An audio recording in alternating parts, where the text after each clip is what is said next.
Salut l'équipe, c'est l'Ovaliste. La compo des Bleus pour affronter les Blacks ce samedi soir est sortie hier et on a pu voir quelques surprises. Je vous affiche la compo ici, je vous rappelle aussi les blessés, Kroos, Antonio, Atisogbe et Damien Penaud qui est malade. La plus grosse surprise évidemment, c'est l'éviction en bonne et due forme de Mathieu Jalibert. A priori, c'est lui qui a décidé de sortir du groupe après avoir appris qu'il ne serait pas sur la feuille de match. En même temps, tu passes de numéro 1 bis avec Ntamak à 4ème avec Ramos et Dupont qui te passent devant. Donc la déception est compréhensible et on imagine que ça s'est pas super bien passé avec Galtier. Vous connaissez sûrement ma position là-dessus, mais j'ai du mal à comprendre ce déclassement si soudain de Mathieu Jalibert. Qu'il reste sur le banc en impact player, pourquoi pas, mais de là à complètement le sortir de la feuille de match, j'avoue que j'ai un petit peu du mal. À mon sens, les 30 minutes qu'il a joué face à un Japon qui est mené de 30 pions, avec une équipe de France qui commence à baisser de régime, à tirer un peu la langue avec ce match de reprise, c'est pas forcément très pertinent pour attester de son niveau, et a priori, son éviction est plus une question humaine qu'un véritable choix sportif. Surtout, je ne comprends pas l'articulation qui est faite entre le poste de 15 et le poste de 10.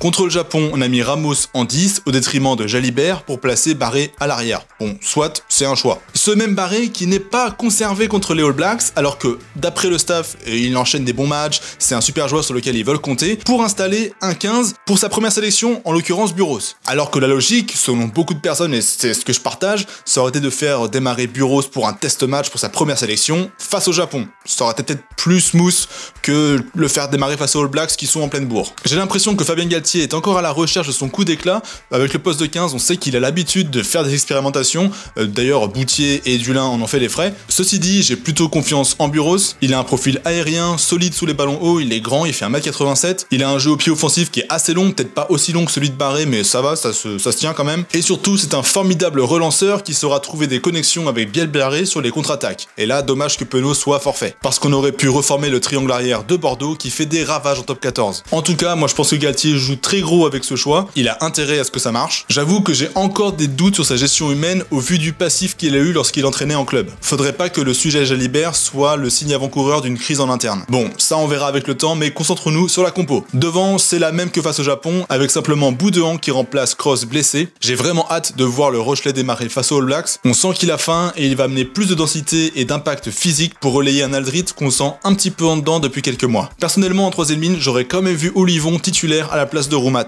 Le choix de Roumat me va très bien, mais j'ai quand même un attachement particulier à Olivon que je trouve un vrai leader, un vrai combattant, peut-être plus solide, plus dense que Roumat. En plus, il fait un très bon début de saison avec Toulon. Sa sortie du banc sera donc très scrutée parce que ça va un petit peu le fixer par rapport à la hiérarchie des joueurs qui vont partir en Australie pour la Coupe du Monde en 2027. Derrière, on voit que Gaëton part sur le banc au profit de Fickou, qui lui aussi a des choses à prouver. Il est sous le feu des critiques depuis un moment. Pourtant, je trouve qu'il fait pas un si mauvais début de saison que ça avec le Racing et il souffre surtout des très mauvaises performances de son équipe. Néanmoins, je trouve dommage de pas capitaliser sur la paire qui a fait plutôt un très bon match face au Japon, en l'occurrence Moefana Gaëton. Et de toute manière, j'ai toujours eu un petit peu de mal avec l'association Moefana 12, Fickou 13, vous le savez, je vous le rabâche à toutes les vidéos. Autre retour marquant, celui de Gabin Villiers sur l'aile pour remplacer Atisogbe. Je suis content de revoir le Toulonnais en bleu, il a l'air d'être plus frais que la saison précédente et je pense que son profil va être un vrai plus dans les couloirs, là où les Néo-Zélandais aiment beaucoup avorter le ballon, parce que si t'as un Gabin Villiers qui arrive à te choper les ballons là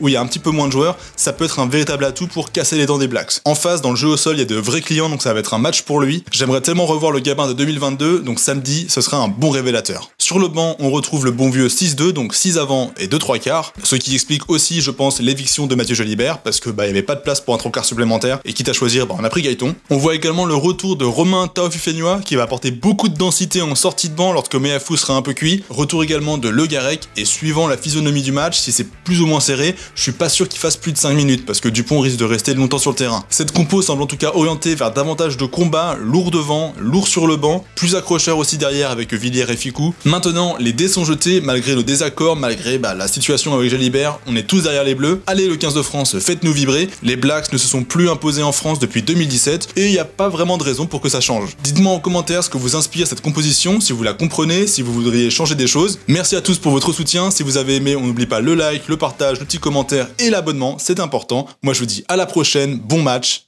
bye l'Ovalie.